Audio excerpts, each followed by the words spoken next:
suis très heureux de vous retrouver ce matin. Parler de l'actualité de la crypto-monnaie et du monde merveilleux de la blockchain. Ce matin, nous allons parler du Dogecoin, cette crypto-monnaie qui a lancé le processus des mêmes coins. Nous allons un temps soit peu parler du Dogecoin. Nous allons parler de l'expérience d'un investisseur du Dogecoin. Nous allons parler de son expérience. Il a fait de l'argent dans le Dogecoin, mais il n'a pas su profiter, on va dire raisonnablement, de cette opportunité. Et donc, ensuite, nous allons un temps soit peu parler aussi, de l'actualité de la crypto-monnaie, sur le marché, un géant, des banques aussi, est en train d'envoyer des fonds vers les crypto-monnaies, donc nous allons aussi en parler. Donc, pour ceux qui viennent de nous prendre en marche, activez les cloches de notification, abonnez-vous pour ne rien rater des prochaines vidéos. Alors, le Dogecoin, cette crypto-monnaie qui a été lancée, à partir, d'une blague, alors depuis 2013 là-bas, alors a commencé à progresser dans le circuit des crypto-monnaies. Aujourd'hui, c'est hissé au niveau des crypto-monnaies les plus précieuses au monde. Alors, il est en 10e position. En tout cas, il flotte dans la 10e ou 9e, 10e, 9e, 10e. En tout cas, il est dans le top 10 des crypto-monnaies. Alors, depuis des années, le Dogecoin s'est positionné là-bas. C'est fort du Dogecoin que le Shiba aussi, est venu comme en tant que tueur de Dogecoin et il a fait aussi, sa part aussi, donnant un peu ce qu'on appelle cette impulsion au même coin, Floki, Babydoge, tout ce que vous connaissez. Tout ce que vous connaissez comme même coin aujourd'hui, alors c'est grâce au Dogecoin et au Shiba et tout ça, tous ces mêmes coins là qui ont donné vie, à cette nouvelle catégorie, d'investisseurs, cette nouvelle catégorie, de crypto-monnaies qu'on appelle les mêmes coins. Alors très différent des shitcoins. Alors quand les gens disent shitcoin, il n'y a aucune catégorisation qu'on appelle shitcoin. C'est juste des gens qui sont pessimistes, des gens qui n'apprécient pas les crypto-monnaies même qui disent shitcoin. Alors, quand tu vas appeler ça shitcoin, tu es sûr que ça va te donner de l'argent. Il y a une connotation qui est derrière, qui n'est pas bonne. Et donc, ceux qui avaient l'habitude de dire shitcoin, alors dites, même coin, c'est l'appellation, ça veut dire pièce d'amusement. Si vous ne savez pas ce que ça veut dire pièce d'amusement. Mais en s'amusant, on peut gagner de l'argent. C'est le vrai point qu'elle a. Alors, parlons de l'histoire de Glober. Glober qui est un investisseur dans le Dogecoin en 2021. 2021, si vous ne le savez pas, c'était le bull market.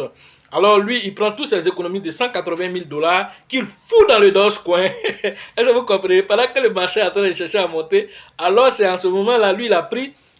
C'est pour vous dire que quand le marché haussier va commencer, ça veut dire que ça va à une vitesse éclair. Alors, il a foutu les 180 000 $ dans le Dogecoin à cette période-là, en février 2021, et juste 2 mois après, en avril, le Dogecoin qui explose, et donc il refuse de vendre. D'abord, rapidement, vous allez regarder, la petite vidéo, que quelqu'un avait là-dessus déjà. On va regarder la petite vidéo et ensuite nous revenons. Il est devenu multimillionnaire grâce au Dogecoin. Il n'a pas vendu et voilà ce qui s'est passé. En février 2021, Glober Contesoto décide d'investir ses 180 000 $ d'économie dans le Dogecoin, la fameuse crypto-monnaie à tête de chien. Et coup de bol pour lui, le Dogecoin continue de décoller to the moon. Le 15 avril 2021, Glober devient officiellement Dogecoin millionnaire. Mais au lieu de sécuriser ses profits, il refuse de vendre, convaincu que le Dogecoin va continuer de monter. Le 8 mai 2021, le Dogecoin atteint son pic à 0,74 $. Le portefeuille crypto de Glober affiche presque 3 millions de $. Il quitte son job, mais il refuse toujours de vendre tant que le Dogecoin n'a pas atteint le prix de 1 $ symbolique. Et c'est là que commence la descente aux enfers. Aujourd'hui, en 2022, un Dogecoin ne vaut plus que 6 centimes de $, soit une perte de plus de 90% par rapport à son pic. Le portefeuille de Glober est repassé sous les 300 000 $. S'il avait vendu juste un tiers de ses Dogecoins en mai 2021, il serait toujours millionnaire et il pourrait vivre confortablement à partir de revenus passifs. Morale de l'histoire, si vous réalisez un gros gain court terme en crypto, rappelez-vous que pas vendu, pas gagné, donc pensez à prendre des profits. Donc vous avez vu la petite vidéo. Et donc, ce dernier-là, en avril déjà, en février déjà, le Dogecoin, il a foutu les 180 000 $. Et puis après, quand c'est monté, 2 mois après, on va dire déjà en avril, il a refusé de vendre parce qu'il était déjà millionnaire. Mais en mai, cette fois-ci, en 8 mai, alors le Dogecoin a frappé les 0,64 $ l'unité. C'est extraordinaire. Alors que déjà, on va dire, en 2017 là-bas, il y avait 3 zéros après la virgule. C'est pourquoi on vous dit la crypto-monnaie, c'est pas du jeu. Il y avait 3 zéros dans le Dogecoin en 2017, il y avait 3 zéros dans le Dogecoin. Après la virgule. Aujourd'hui, voilà, quand le Dogecoin est monté, donc, il devait prendre ces 3 millions de dollars, tout simplement, voilà. Parce qu'il y a une période pour récolter, il y a une période aussi pour s'aimer. Vous ne pouvez pas être le marché là, c'est pas champ de papa de quelqu'un. Le marché, c'est pas champ de papa de quelqu'un. Donc, quand ça monte là, il faut prendre tes profits, tu sors du marché. Et quelle stratégie? Ça montre que Glover, alors, n'avait pas de formation en crypto-monnaie. Il pensait que le Dogecoin va aller à 1 dollar. Oui, c'est possible. Parce que, voilà, si vous ne le savez pas, c'est grâce à un tweet de Elon Musk que le Dogecoin s'est retrouvé à 0,14 dollars. Donc, du coup, il faut regarder ce que tu as mis par rapport à ce que tu as eu. Mais quand les gens sont gourmands, alors c'est des choses comme ça. C'est vrai qu'il n'est pas aujourd'hui en pète. Voilà, puisque le Dogecoin étant à 0,05, 0,06, alors lui, il doit être, son portefeuille se retrouve autour de 300 000 dollars. Alors, il n'est pas en pète. Il n'est pas du tout en pète. Mais il aurait pu avoir 10 fois, voilà, ce montant d'aujourd'hui là, s'il avait compris que le marché est cyclique.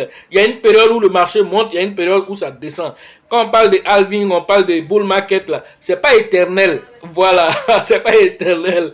C'est pour un temps et après il va chuter et le Bitcoin va perdre 80% de la valeur, de sa valeur, 85% même. Voilà, le Dogecoin a perdu plus de 80% de sa valeur et donc lui il est obligé d'attendre en 2025, voilà, voir encore un autre bull market pour pouvoir maintenant peut-être optimiser ses gains maintenant. Voilà de quoi il est question.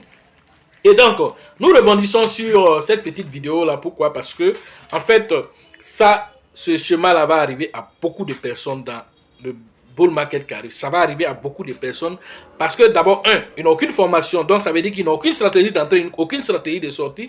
Alors, eux, ils pensent que quand on est en train de monter là, on monte éternellement.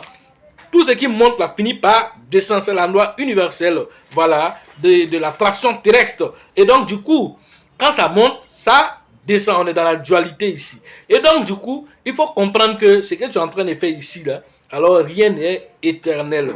Tout est dans un état et donc, après, ça change d'état. Alors, donc, c'est comme ça qu'il faut comprendre. Alors, donc, si toi, tu investis, tu as mis 10 francs aujourd'hui, que ça devient 50 francs, et que tu penses que ça va devenir 1000 francs, alors c'est que tu n'as rien compris vraiment dans le monde des crypto-monnaies. Et c'est pourquoi on parle de formation. Parce que quand vous faites la formation, ça vous permet de faire quoi? D'appréhender le marché, alors d'être à l'aise.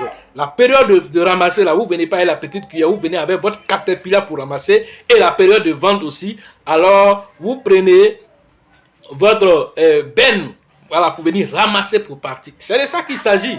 Et donc, comment on fait ça? Comment on anticipe le marché? Comment on sort du marché? Comment on se prépare dans ce bull market? Et c'est tout ça qu'on vous dit de venir en formation pour apprendre toutes les stratégies, voilà, gagnant sur le marché qui arrive, parce que ça serait assez violent. Alors, la dernière fois, je causais avec M. Kessi. Alors, il m'a appelé, il me dit, ah, coach, alors, vraiment, la crypto-monnaie, c'est extraordinaire. La petite news, fake news qui a été faite sur BlackRock, que j'étais sur le marché et j'avais la sueur de froid. J'avais la sueur froide. Pourquoi? Parce que je vois Bitcoin qui est en train de monter devant moi. Il est en train de monter devant moi. Il dit son cœur bat. Il dit, mais Bitcoin est en train de partir où? Qu'est-ce qui se passe dans le marché? Il est en train de monter devant lui pour aller toucher les 30 000 dollars. Moi, je ne sais pas sur le marché à ce moment, en tout cas. Donc, il me raconte son histoire, je riais ça. Je dis, ah, d'accord. Peut-être un petit mouvement qui s'est passé là, à quelques minutes là, ça, voilà. On dit BlackRock là, ETF est accordé. Voilà un mouvement que Bitcoin a fait à quelques minutes. Il a quitté 26 000 dollars pour aller toucher les 30 000 dollars. C'est extraordinaire ce qui se passe sur le marché. Et dites-vous que, voilà, cette impulsion que lui a ressentie là, multipliez ça par 10 pour chacun d'entre nous. Nous allons passer par ces états-là, d'émotion là. Et c'est là maintenant, on va savoir qui est qui sur le marché. On va savoir qui a eu formation, qui n'a pas eu formation. C'est là qu'on va savoir. Parce que tous les pseudo-experts vont se réveiller en ce moment-là. Et ils vont pulluler les forums. Ils vont commencer à vous parler. Hey, il faut aller vers nous. C'est la dernière montée qu'elle a. Ils vont vous donner toutes sortes de prévisions. Parce que pour eux, parce qu'ils ne savent même pas à quel moment il faut vendre. À quel moment. Et même quand on dit on vend, par quelle méthode on vend? Par quelle méthode? Quelles sont les méthodes qu'on met en place pour la vente? Tout ça, on vous explique en formation. Et donc, je causais avec Kessi, monsieur Kessi, et c'est ce que je lui disais tantôt. Il dit, tu vois, c'est votre chance là d'être formé. Et le fait de créer cette connexion au cours des formations, d'être toujours présent au cours des formations, alors jusqu'au bull market et même après le bull market, alors toutes les stratégies, vous allez bénéficier de ça. Et c'est ce qu'il dit, on est ensemble jusqu'à la gare. Voilà, c'est ça aussi. Donc, quand on vous dit de venir vous former et que vous refusez, alors regardez le cas des globeurs. Alors, c'est quelqu'un qui n'a pas la formation. Et c'est pourquoi il ne peut pas savoir, il n'arrive pas à évaluer. C'est vrai que tu as quitté ton boulot, tu sais que tu as eu beaucoup d'argent, mais l'un dans l'autre, il y a une méthode d'approche. Il y a une méthode d'approche. Ça me rappelle aussi l'histoire de Stéphane que je salue, voilà, au passage. Stéphane qui est un ami, alors on faisait du swing trading sur une pièce là, voilà, donc au quotidien, voilà, et donc du coup lui il a investi $200 sur cette pièce, et cette pièce monte devant Stéphane jusqu'à $12 000. Stéphane m'appelle pour dire, ah coach, voilà la pièce là, c'est monté à $12 000, hein. Voilà, donc j'ai fait quoi? Il dit, mais il faut vendre. Stéphane me dit non, il peut pas vendre, que voilà, lui pense que ça va aller plus haut. C'est là il est dit, Stéphane, c'est pas champ de ton papa, oh, pardon, hein. Nous tous, on est venus ici, on prend pour nous, on s'en va. Prends. Faut pas oublier que tu as mis $200. De $200, tu te retrouves à $12 000. Toi, c'est comme si tu as eu, quand ton bull market se présente devant toi, tout de suite. Quand ton bull market c'est ça qui est devant toi. Mais Stéphane a tourné, il était vers peut-être 17h, il dit non, quand il va rentrer, il va voir. Il dit, Stéphane, le marché ne t'attend pas. Oh. Quand il est rentré vers les 19h, quand il m'appelle, en ce moment, le marché, la crypto-monnaie est descendue à $5 000. Et encore, il était encore hésitant. Il pense que ça va arriver. Il a dit, vends. Et c'est là qu'il a vendu. Aujourd'hui, je vous parle, la crypto-monnaie, ces $200 là, de capital même là, ça a fondu aujourd'hui. Ces $200 ont fondu aujourd'hui jusqu'à $10. Voilà le marché des crypto-monnaies. Donc, il faut savoir à quel moment on prend ses profits. Il faut savoir à quel moment on sort du marché. C'est très, très, très important. C'est pourquoi cette petite vidéo est révélateur. Pour ceux qui ont fait la formation dernière savent que j'ai déjà abordé plus en profondeur ces exemples, parce que c'est très important. Si vous n'arrivez pas à comprendre le concept, et donc ça c'est une image de beaucoup de personnes, alors ces gens de témoignages là, vous allez voir beaucoup en 2024-2025 là, vous allez voir ces gens de témoignages, beaucoup de gens qui vont voir peut-être même leur compte arriver à millions. Peut-être qu'ils ne pourront pas retirer parce qu'il y a eu reg pool dans la crypto-monnaie où ils ont mis l'argent. Parce que voilà, ce n'est pas de bons projets, donc il n'y a pas de liquidité, c'est monté virtuellement, il ne peut pas récupérer. Il y en a aussi, ça va monter aussi, c'est une bonne crypto-monnaie, mais la part du gain fera aussi qu'il ne va pas aussi profiter aussi. Donc il va toujours penser qu'il n'est pas encore, c'est pas le bon moment, et donc c'est pourquoi en formation, vous avez toutes ces stratégies pour pouvoir vous en sortir. Donc, il est important de savoir prendre ses profits et sortir du marché parce que ce n'est pas champ de ton papa. Ok, donc rebondissons maintenant sur ce milliardaire là, on va dire sur cette banque, voilà, qui est assez colossale, une banque qui est forte de plus de 840 voilà, milliards de dollars, est en train de rentrer plein pied dans les crypto-monnaies, et donc ils ont mis voilà le grappin sur le Bitcoin. Voilà, donc la banque s'appelle Standard Chartered, voilà, il s'installe à Dubaï. Pourquoi? Parce que à cause de la réglementation qui est très claire selon eux et très limpide et très favorable, voilà, vraiment à l'évolution des startups, en tout cas à l'évolution vraiment de la sphère et vraiment de toutes les entreprises qui veulent vraiment émerger dans le monde de la crypto-monnaie. Donc les réglementations au niveau de Dubaï sont très claires. Et la réglementation de Dubaï est très favorable aux crypto-monnaies. Donc ils ont décidé d'aller à Dubaï pour voilà, aller implémenter les services sur les crypto-monnaies. Et donc, ils ne se contentent pas simplement de lancer un service sur les crypto-monnaies. Alors, le directeur exécutif voilà, de cette banque, le directeur exécutif voilà, de cette banque voilà, s'appelle Chaudhry. Il a mis l'accent sur le rôle central, voilà, le rôle de, comment on appelle, de la DIFC, qui est la centrale financière, voilà, comment on appelle, internationale de Dubaï. Alors c'est cette centrale là qui s'occupe de tout ce qui est finance au niveau des Émirats arabes. Et donc du coup, alors ils ont implanté, voilà, un siège régional dans le Moyen-Orient, voilà, et donc ce siège, voilà, dans le Moyen-Orient, tout ça dans le but de pouvoir vraiment travailler aisément, voilà, pour les crypto-monnaies, voilà, et ça c'est très très intéressant, voilà, de voir une banque de cette taille là qui est en train de partir vraiment vers les crypto-monnaies avec beaucoup d'argent. Et donc, ils ont fait un partenariat aussi avec Zodia Market, voilà, qui a déjà reçu une approbation préliminaire pour opérer, voilà, comme coursier en crypto-monnaie à Abu Dhabi, voilà, toujours du côté Dubaï, là-bas, les Émirats Arabes Unis. Et donc, tout ça pour dire que la banque Chartered, là, ils n'ont pas dit que, voilà, ils sont venus sur la pointe des pieds. Ils viennent et ils veulent être leaders du marché au niveau des crypto-monnaies. Et donc, pour ce faire, il se met vraiment autour de la réglementation parce que, alors, pour que quelqu'un vienne investir chez toi, il faut qu'il soit sûr que l'argent qu'il vient mettre là ne va pas venir l'emmerder dessus, comme la SEC emmerde les gens aux États-Unis. Donc, directement, ils sont venus à, comment on appelle, à Dubaï, pour que là-bas où les réglementations sont très, très, très intéressantes et donc pour pouvoir évoluer facilement dans le monde des crypto-monnaies et aussi pouvoir aussi rassurer aussi les différents investisseurs. Voilà ce que j'avais à vous dire ce matin sur l'actualité des crypto-monnaies et le monde merveilleux de la blockchain. Alors, ce qu'il faut comprendre ici, c'est que le monde de la crypto-monnaie est très, très, très, très important. Et donc, du coup, il y a un temps pour s'aimer et il y a un temps pour récolter. Ça, c'est la conclusion qu'il faut retenir à travers cette vidéo de ce matin. Et donc, quel que soit ce que tu as mis, il ne faut pas oublier qu'il y a un temps pour récolter et il y a un temps pour sortir. Et même si c'est un champ de riz que tu as fait là, quand on te dit que le champ, là, à partir de 6 mois, ou à partir de 4 mois, il faut récolter. Quand ça arrive, c'est pas à faire de dire que non, moi je vais laisser encore. Si tu laisses, c'est les oiseaux qui vont finir avec ça. Et donc, voilà, pour ceux qui veulent faire les formations en ligne, le numéro se trouve dans la description de cette vidéo. Et sur la vidéo, rentrez en contact avec nous pour pouvoir profiter de l'écosystème merveilleux des crypto-monnaies. La formation au niveau d'Abidjan commencera toujours par cette conférence le 4 novembre prochain.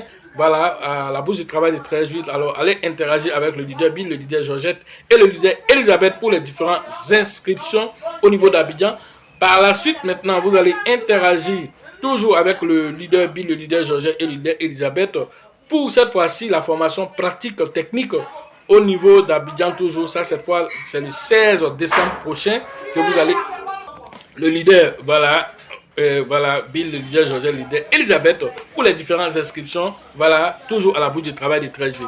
La formation au niveau de Ouagadougou à l'international, c'est avec le grand leader, voilà, Alassane que vous devez interagir, c'est le 25 et le 26 novembre prochain. Rentrez rapidement avec, voilà, en contact avec le leader Alassane pour les différentes inscriptions pour Ouagadougou.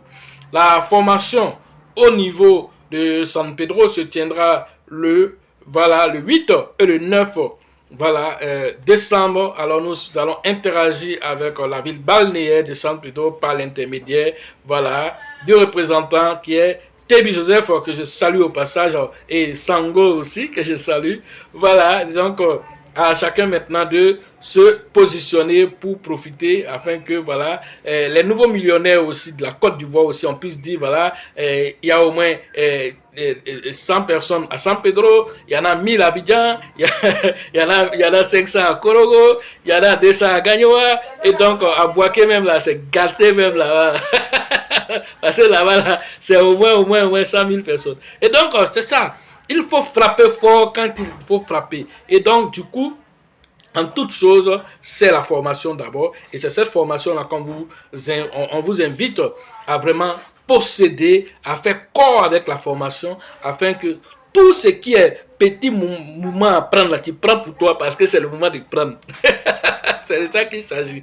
Alors, la formation pour terminer l'année, quand on va commencer la nouvelle année, alors ça sera avec moi. Alors, ça sera le 5 et le 6 janvier prochain 2024 pour la ville de Mans. Sachez toujours que la chance accorde et accordera toujours ses faveurs aux esprits avertis, aux esprits entrepreneurs. Et si vous pensez que la formation coûte cher, je vous en prie, essayez l'ignorance. À la prochaine.